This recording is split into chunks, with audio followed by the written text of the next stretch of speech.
this is how you do it. Today, this is how we do it. It's going to be dealing with a Danby beverage and wine cooler silhouette model. This is about 11 or 12 years old. Over the last couple of years, it developed a slow refrigerant leak, which required it to be filled with refrigerant periodically, like every 3 to 4 months, and it seems maybe to be getting worse.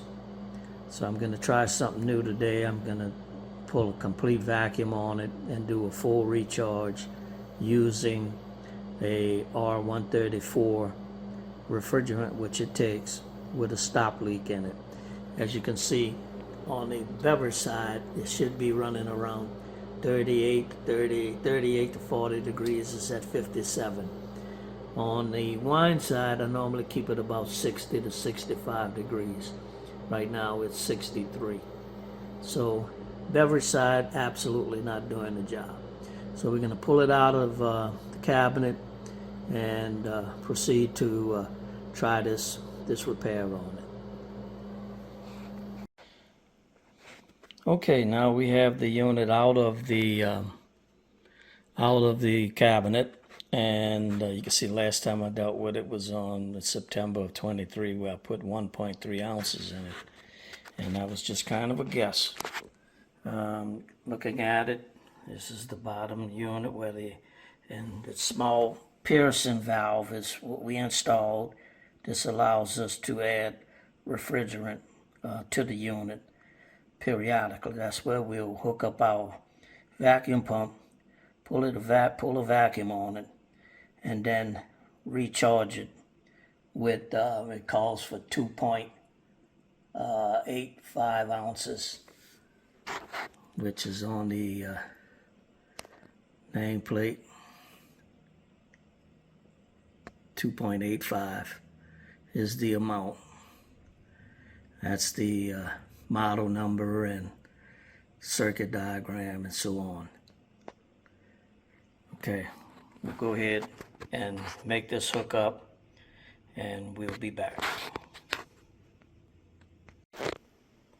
Okay, now we have the gauge is hooked up to the low side of the system. You can tell this is the high side. It's connected to the condensing unit on the other side. Generally, it's the smaller size tubing on the high side versus the larger size tubing on the low side. And we got our gauges, and we got it hooked up to our vacuum pump. Now my next step will be, I need to open the valve on this piercing valve, and I'll do that next. Since I'm by myself, I have to stop the camera so I can take and open this valve with an Allen wrench that comes with it.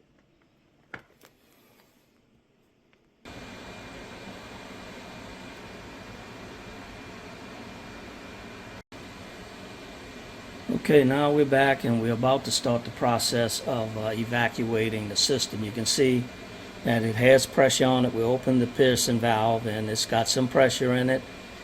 That noise you hear is a vent that I'm using in the kitchen, because we're gonna need to be doing this in a ventilated area. It really ought to be outside, but we're inside. I have the door open. I have this vent on. Now I'm gonna turn on the vacuum pump and attempt to go ahead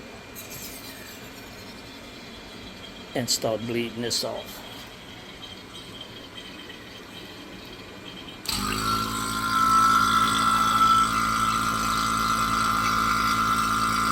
Got the pump on, and we'll let that run for a few minutes.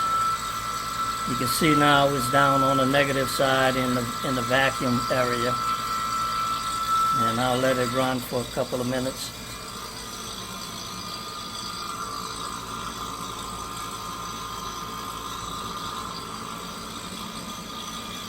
Make sure all the hoses are tight. Let me just do a quick check, see if it's...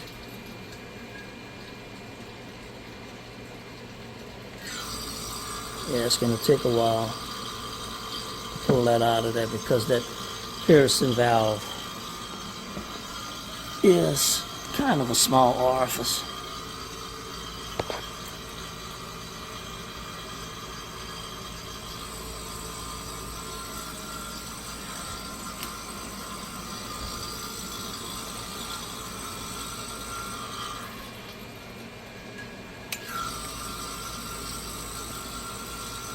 So we'll let it run for a while and come back and check it out. Okay, now we've got the vacuum pulled on the unit. It is holding. It's in the 30-inch range of vacuum. And we have it hooked up to our R134 with stop leak. And I have a scale. We'll put that can on the scale, measure the weight, and then begin to charge and deduct the weight till we get to that, what it was, 2.85 ounces, which would be the full charge.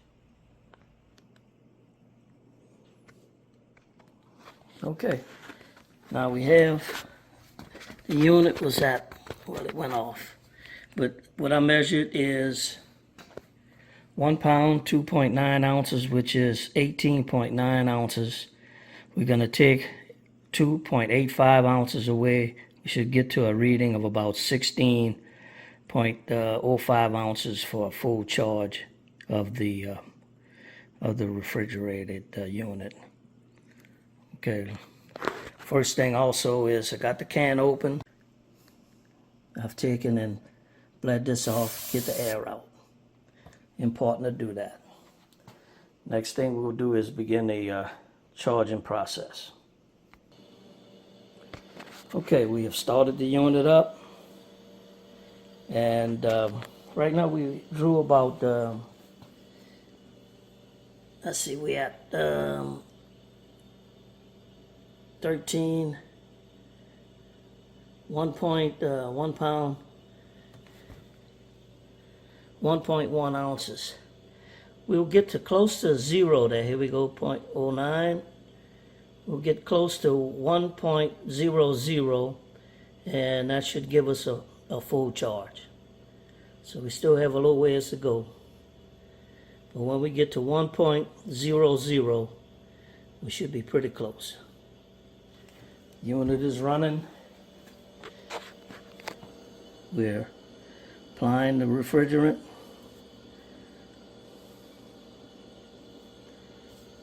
And in a few minutes, we'll have that amount charged.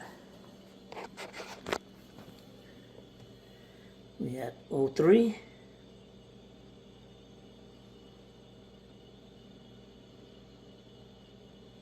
Down to 01.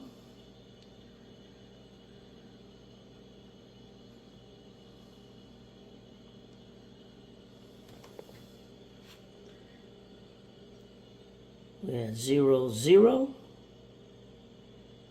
So I'm going to shut it off there, and we're going to let it run for a while and see what kind of temperature we get in the unit.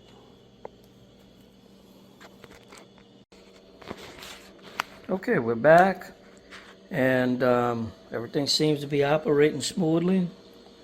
Like I said, we put right at about 2.9 ounces of R134 refrigerant in the system. It's still hooked up. I haven't shut off the piercing valve yet. But let's go see what the temperature reading is.